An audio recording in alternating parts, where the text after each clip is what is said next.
Thank you.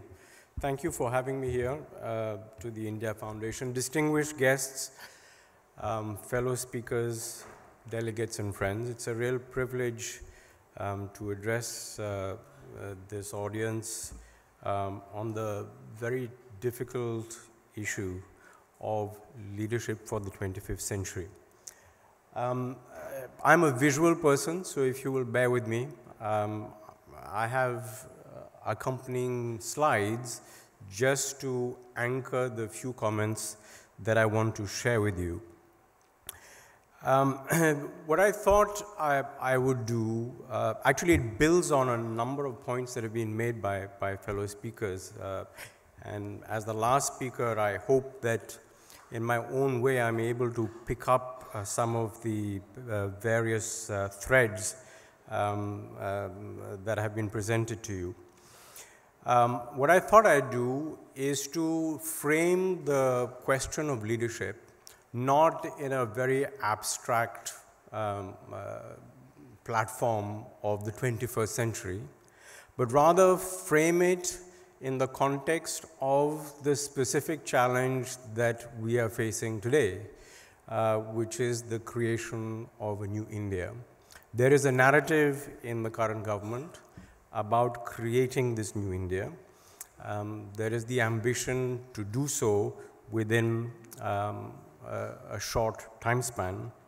And to my mind, this challenge has three very important dimensions, each of which require a new challenge or pose a new challenge for leadership. So the first is, stay to the first slide. First is the economy.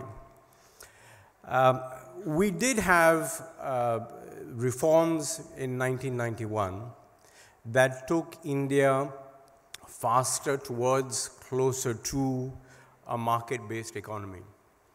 But that journey is still far from complete.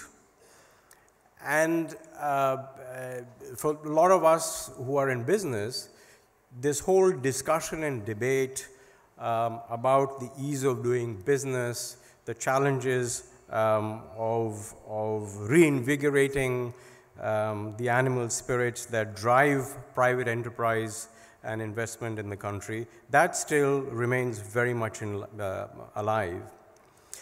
The reality is that there is actually a big tension between the nature of democratic politics and markets.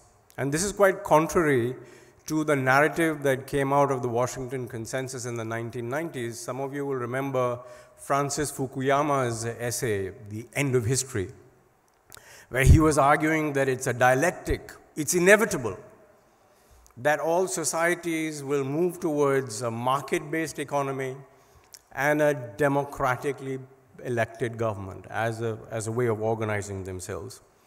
And that notion of the two working together, reinforcing each other, is based on a libertarian idea of freedom. I think the lived reality is different, and we've seen this since the election of President Trump is an indication of this. Democracy demands justice, social justice. Markets are amoral. They're looking to deliver efficiency. Efficiency and justice are not easy bedfellows. So the real challenge for a country such as ours that received universal suffrage at a level of development much, much earlier than any other democracy in the world, this is a point that has been made many times, but it's worth reflecting on it. We gave the right to vote to the largest number of poor people anywhere in the world. So the tension between justice and efficiency is very real. So my first point is that the big challenge for building the new India, given the importance of markets for delivering growth and prosperity, is to navigate the balance or to find the right balance between justice and efficiency. That's the challenge of the economy. The next one. Second is the state. Again, going back to a tired debate of the 1990s, it's no longer about a big state versus a small state. The debate is no longer about public sector versus private sector. I think the lived experience and sound common sense suggest the obvious, which is that we need both. Our particular challenge at this time is actually to strengthen what has become a weakened state. It actually requires a very strong and well-functioning state to deliver fairness. It is a weak state that is vulnerable to vested interests, that is vulnerable to capture by cronies, and that is vulnerable to populist decision-making, and therefore profligacy. Our challenge is actually to strengthen the state. It is no secret, it's much talked about, and a lot of intellectuals just opine or just observe the trajectory of the declining state of our institutions of democratic governance in this country. Whether it is an overburdened judiciary, whether it is a dysfunctional bureaucracy that is unable to deliver effective services to the last mile to the citizen, whether it is money in politics, we all know this. But the suggestion of a lot of these observers is that, we must strengthen our institutions. But how do you strengthen institutions? And here I want to bring my learning from my corporate experience. A strong institution can survive weak leadership, I think everybody understands. But what a lot of people are unwilling to accept or acknowledge, that it actually requires strong leaders to strengthen weak institutions. Institutions cannot be strengthened just through legislation. There's this narrative about institutionalization. The individual is not important. Yes, in a multi-generational sense, the individual is not important. The institution is more important than the individual. But when you are in a state of weakened institution, it requires inspired, strong, focused leadership to reverse that trend. Thank you. So, the second challenge vis-à-vis the state for leadership in our country to build New India is for our leadership to rise above the vested interests that are weakening and capturing our state today. Can you help me with the third slide? Yeah. The third pillar that we have to address to build the New India is society. And on the state and nature of Indian society today, it's not unique. It's not a unique predicament.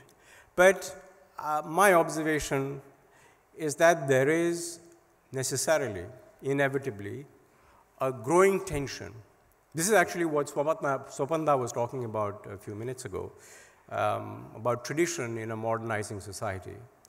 There is a growing tension between the modernizing pressure that comes from economic growth in a globalized economy and conservatism of a traditional society. So let's take a couple of examples. You take the participation of women in the workplace. India is far behind even our neighbors. I happened to be in Vietnam a couple of days ago, and it struck me, and I went back to look at the numbers. They have done an incredible job post the war with the US in investing in education to bring women's participation to the workplace. Women's participation in the workplace has obvious benefits in terms of public health, in terms of declining fertility rates, productivity, etc. That's one of the tensions that we are living through in our country from the point of view of society. Second tension is when you get this growth. Sapanda was mentioning that in the last 25 years, we've seen GDP growth greater than the last 150, previous 150. This necessarily dislocates various people in different parts of society. There is very fierce contestation for new identities. People who were not recognized before are rightly fighting for the right to be recognized, fighting for their place in the sun. This creates divisiveness. And my personal view is that the politics based on identity, Mandalism, I think has now run its course.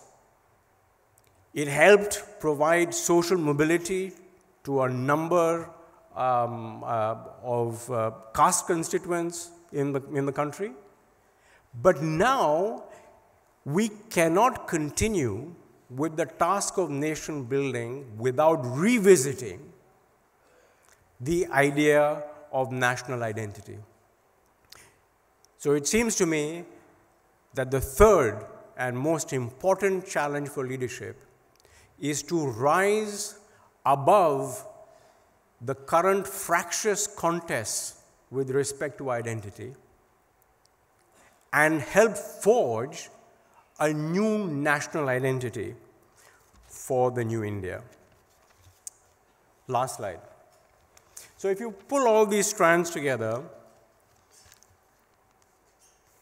there are really, in summary, three challenges, I believe, that leadership must confront to build the new India.